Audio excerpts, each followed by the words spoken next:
तो प्रयागराज से ये तस्वीरें आपको दिखा रहे हैं। मुख्यमंत्री योगी आदित्यनाथ मौजूद हैं, डिप्टी सीएम ब्रजेश पाठक और साथ ही बीजेपी अध्यक्ष जेपी नड्डा भी मौजूद हैं। बता दें कि आज बीजेपी अध्यक्ष जेपी नड्डा पहुंचे हैं प्रयागराज में और मुख्यमंत्री योगी आदित्यनाथ की भी मौजूदगी है उनके साथ। तो देखिए, महाकुंभ का 41वां दिन है और करोड़ों की संख्या में श्रद्धालु एक तरफ तो दूसरी तरफ आज बीजेपी अध्यक्ष जेपी नड्डा भी अपने परिवार के साथ यहां पर पहुंचे हुए हैं।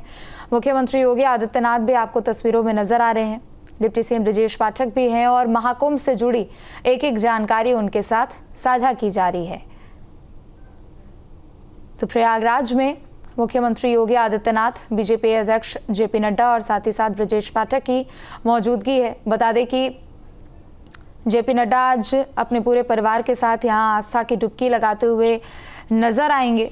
चूंकि पिछले अगर बाकी के कुंभ के दिनों की हम बात करें तो यहां एक के बाद एक तमाम वीआईपी मूवमेंट्स देखने को मिले। तमाम नेता यहां पर पहुंचे और उन्होंने आस्था की डुबकी महाकुंभ में लगाई और पुण्य के भागीदारी बने। और ठीक ऐसी ही तस्वीर अब आपके सामने है, जहां जेपी नड्डा आज पहुंचे हैं।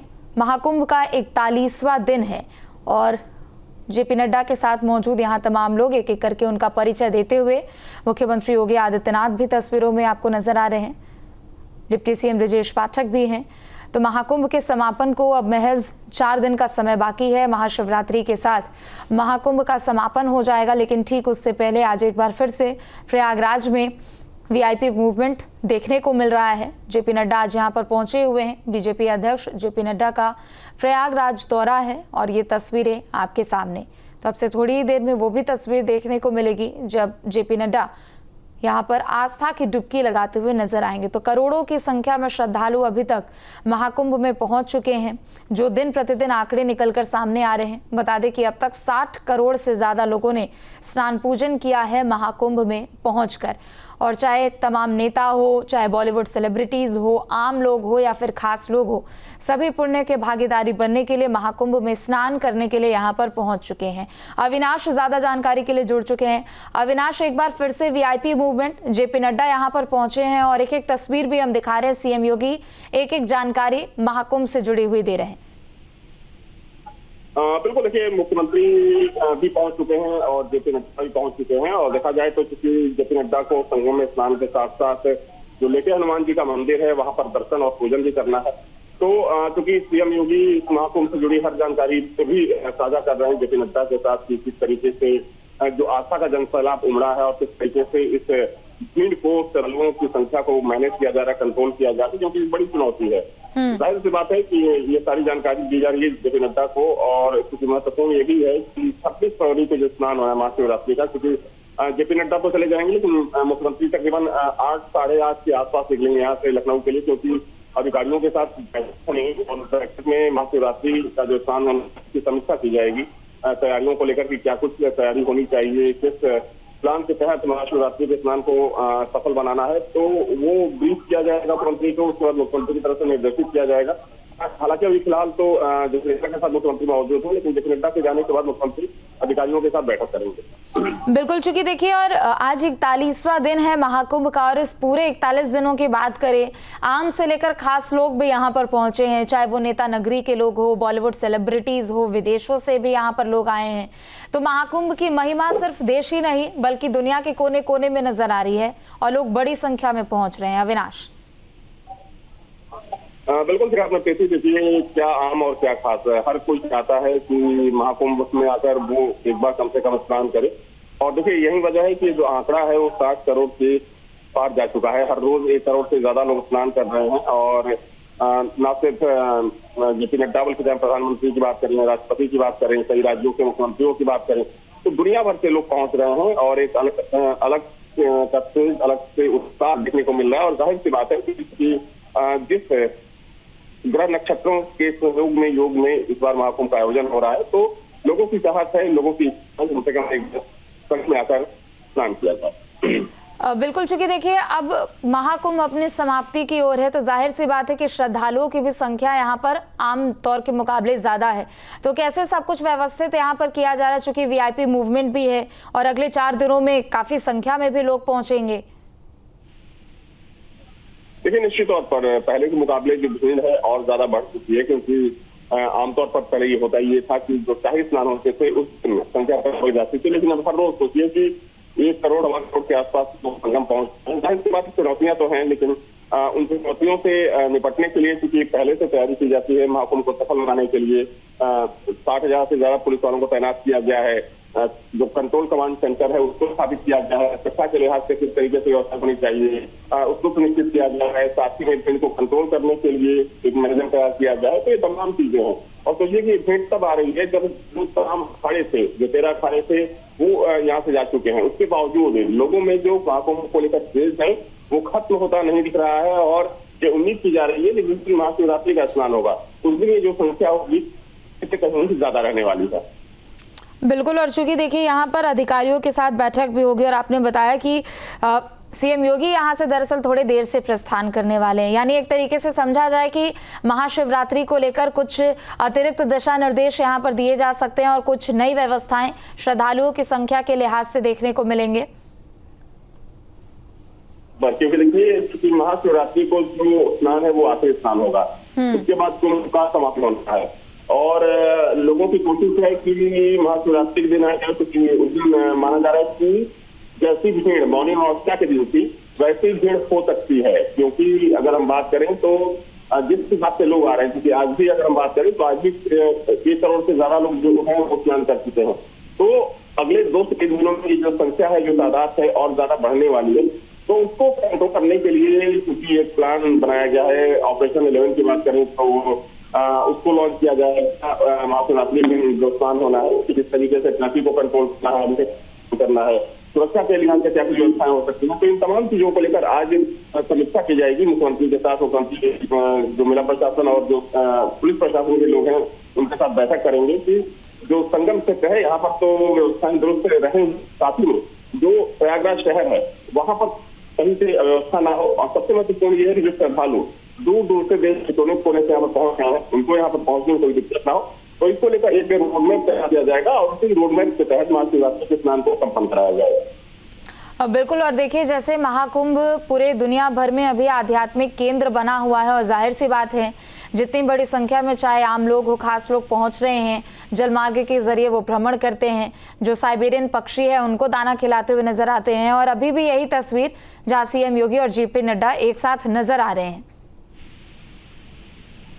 बिल्कुल, देखिए सनातन का सबसे बड़ा पर्व महाकुंभ को कहा जाता है, क्योंकि न सिर्फ लोगों का समागम यहाँ पर होता है, आस्था का समागम होता है, बल्कि दुनिया भर के जो साधु होते हैं वो यहाँ पर शिविर में कैंप करते हैं और जितने दिन को चलता है इसमें से मान के चलिए कि जो बसंत पंचमी का स्नान होता है, क्योंकि बसंत पंचमी के स्नान के बाद आमतौर पर यही एक धारणा है, यह जो प्रक्रिया रही है कि अधिकतर जो अखाड़े होते हैं वो अपने अपने आश्रमों की तरफ जो उनका गंतव्य होता है उसकी तरफ प्रस्थान कर जाते हैं। तो बसंत पंचमी के बाद जैसे अखाड़े में चले गए, लेकिन उसके बाद जो लोगों की संख्या बढ़ती गई और अब आलम ये है कि इस भीड़ को देखकर ऐसा लगता नहीं कि 26 फरवरी के बाद भी लोगों के आने का सिलसिला थमेगा, क्योंकि 26 फरवरी के बाद रिलीज की जा रही है, भीड़ थोड़ी सी कम होगी, थोड़ी सी कम हो सकती है, लेकिन पूरी तरीके से खत्म नहीं होगी और जो लोगों के आने का सिलसिला है वो लाखों में रहेगा। तो देखिए, एक बात तो बिल्कुल साफ है कि इस बार का जो आयोजन हुआ, महाकुंभ का जो आयोजन हुआ, वो अपने आप में बहुत ही बृहद था, बहुत बड़ा आयोजन था और क्योंकि इस आयोजन को और इसकी सफलता को पूरी दुनिया ने देखा, पूरी दुनिया ने लोहा माना कि वो शक्ति भारत में ही है। और खासतौर पर अगर यूपी की बात करें तो यूपी सरकार के लिए एक बड़ी उपलब्धि रही कि इतने बड़े आयोजन। हाँ, ये है कि मौनी अमावस्या के दिन जो भगदड़ हुई उसको लेकर तमाम सवाल भी खड़े हुए, लेकिन जो लोग यहाँ पर पहुंच रहे हैं स्नान करने के लिए, दर्शन पूजन करने के लिए, वो भी इस चीज को एक्सेप्ट करते हैं कि इतनी बड़ी भीड़ को कंट्रोल करना, मैनेज करना वो अपने आप में एक बड़ी चुनौती है। और अगर कुछ अव्यवस्थाएं हुई तो वो अव्यवस्थाओं को लेकर लोग भी ये मानते हैं कि इसमें लोगों को भी सहयोग करने की जरूरत है, क्योंकि अकेले पुलिस प्रशासन या फिर सरकार की बस की बात नहीं है कि इतने बड़े आयोजन को वो मैनेज कर ले। तो लोगों की समझदारी, लोगों की जो जिम्मेदारी है वो भी तय होनी चाहिए, लोग अपनी जिम्मेदारी को समझे, चाहे साफ सफाई की बात करें, कैसे जाना है संगम मोड़ तक, तो इन तमाम चीजों को लेकर कह सकते हैं कि एक अद्भुत आयोजन रहा। हालांकि 4 दिन का समय और बचा है और 4 दिन में भी जो भीड़ है वो बढ़ने वाली है, लेकिन प्रशासन और पुलिस भी अपनी तरफ से तैयार है महाशिवरात्रि के स्नान के लिए। बिल्कुल। और देखिए, धर्म और अध्यात्म के अलावा भी अगर इसे जोड़कर देखा जाए, व्यापारिक तौर पर अगर देखा जाए, तो यूपी सरकार को एक बहुत बड़ा राजस्व भी इससे है और लगभग 3 लाख करोड़ से ऊपर का अभी तक अगर हम बात करें तो योगी सरकार के खाते में भी, मतलब एक तरीके से आप समझिए कि सरकार के लिए, विकास के कार्यों के लिए कहीं ना कहीं उससे ज्यादा का कारोबार हुआ है। बिल्कुल सही कहा आपने। देखिए, जब कुंभ शुरू हो रहा था तब ये अनुमान लगाया गया था कि 25,000 से 30,000 करोड़ का राजस्व आएगा, लेकिन जिस हिसाब से लोगों की भीड़ बढ़ी और तो सरकार ने इसको साफ किया कि तकरीबन 3 लाख करोड़ का जो राजस्व है वो सरकारी खजाने में आएगा। और अब सोचिए कि ये तो सिर्फ सरकारी खजाने की बात हो गई। जो लोकल वेंडर हैं, जो प्राइवेट वेंडर हैं, जो दुकानदार हैं, जो टैक्सी चलाने वाले लोग हैं, जो रिक्शा चलाने वाले लोग हैं, आप सोचिए कि वो हर रोज हजारों रुपए कमा रहे हैं। आपको ये बता दें कि जो लोग यहाँ पर रहने वाले लोग थे, जो वो बाइक हर रोज 10 से 15 हजार रुपए कमा रहे हैं, लोगों को छोड़ रहे हैं। जो ठेले खोमती वाले हैं, उनकी कमाई ऐसे दिन में 20,000 से लेकर 50,000 तक हो रही है। तो एक बहुत बड़ा व्यापारिक केंद्र भी बना। अगर हम संगम की बात करें, न सिर्फ ये आध्यात्मिक केंद्र बना बल्कि एक बहुत बड़ा व्यापारिक केंद्र बना। और इस दौरान अगर हम 45 दिनों की बात करें, 4 दिन का समय अभी है, लेकिन फिर भी कह सकते हैं कि हजारों लाखों करोड़ का यहाँ पर बिजनेस हुआ। और उससे चीजें जो यहाँ के दुकानदार थे, जो यहाँ के लोकल लोग थे, इनकी कमाई हुई, उनको फायदा हुआ। बिल्कुल। और देखिए, और ऐसा कहा भी जाता है कि महाकुंभ या फिर हर साल जो हम माघ मेले का आयोजन देखते हैं, उससे इतना ज़्यादा फायदा वहाँ के जो लोकल कारोबारी है, जो वहाँ के जो लोग हैं, जो रोज़मर्रा की ज़िंदगी चला रहे हैं रोजी रोटी से, उनको इतना ज़्यादा फायदा मिल जाता है कि वो आराम से आगे का समय वो बिता सकते हैं। बिल्कुल। देखिए, क्योंकि माघ मेले का आयोजन हर साल होता है और महाकुंभ की बात करें हर 12 साल पर होता है, लेकिन ऐसा महाकुंभ किसी ने नहीं देखा था। और खासतौर पर अगर हम बिजनेस के लिहाज से बात करें तो जो यहाँ के लोग हैं वो खुद मानते हैं कि सिर्फ 45 दिनों में जो यहाँ के दुकानदार हैं, खासतौर पर जो संगम में दुकान चला रहे हैं, जिनकी दुकानें हैं, जिनके ठेले हैं, जिनके खोमचे हैं, वो उन्होंने 45 दिनों में 1 साल का बिजनेस कर लिया। यानी कि वो जितना 1 साल में कमाते थे उतना बिजनेस उन्होंने अकेले सिर्फ 45 दिनों में कर लिया। तो ये एक बहुत बड़ी बात होती है, बड़ी उपलब्धि होती है। हालांकि हाँ, ये है कि लोगों की शिकायत ये भी है कि ओवर रेटिंग हो रही है, ज्यादा पैसा लिया जा रहा है दुकानदारों की तरफ से। लेकिन दुकानदारों का तर्क ये होता है कि क्योंकि इसमें हमें मेहनत ज्यादा है, हम भी माल जहाँ से लेते हैं वहाँ हमें ज्यादा पैसा चुकाना पड़ता है। तो कुछ चीजें, कुछ खामियां जरूर हैं, लेकिन कह सकते हैं कि बिजनेस के लिहाज से भी जो इस बार का महाकुंभ था वो अद्भुत रहा।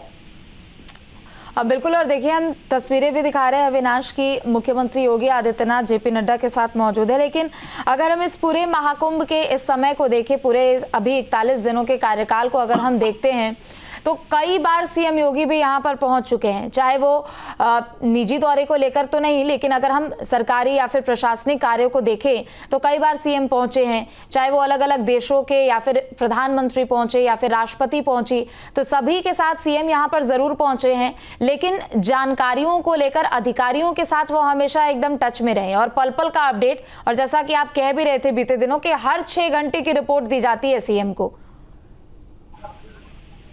बिल्कुल। देखिए, अगर हम इस आयोजन की बात करें तो सरकार पिछले 2 सालों से इस आयोजन की तैयारियों में जुटी हुई थी। और सोचिए कि पिछली बार जो बाढ़ का पानी था संगम क्षेत्र से काफी देर से निकला, तो वैसे में सरकार के सामने चुनौती रही थी कि किस तरीके से पूरे कुंभ एरिया को व्यवस्थित किया जाए, कि सरकार ने वो कर दिखाया और पूरे कुंभ एरिया को व्यवस्थित किया जाए। लेकिन जहाँ तक सवाल सीएम योगी को लेकर, तो देखिए सीएम योगी हर एक चीज की मॉनिटरिंग कर रहे हैं। तो यहाँ पर जो भी व्यवस्थाएं हैं, और क्योंकि मुख्यमंत्री की कोशिश यही होती है कि श्रद्धालुओं को, जो श्रद्धालु यहाँ पर पहुंच रहे हैं, उन्हें कहीं कोई दिक्कत ना हो, चाहे यहाँ पर पहुंचने की बात करें या फिर जो यहाँ पर यात्री सुविधाएं हैं, साफ सफाई का खास ध्यान रखा जाता है। तो ना सिर्फ हर 6 घंटे में बल्कि हर पल की रिपोर्ट दी जाती है। अगर कोई छोटी सी भी घटना होती है तो तुरंत मुख्यमंत्री को सूचित किया जाता है कि यहाँ पर ऐसी घटना होती है। तो बहुत नजदीक से इस चीज को मॉनिटर कर रहे हैं मुख्यमंत्री, और यही वजह है कि जो ये आयोजन था इतना भव्य बना। और क्योंकि आज भी यहाँ पर है, आज भी अधिकारियों को निर्देशित करेंगे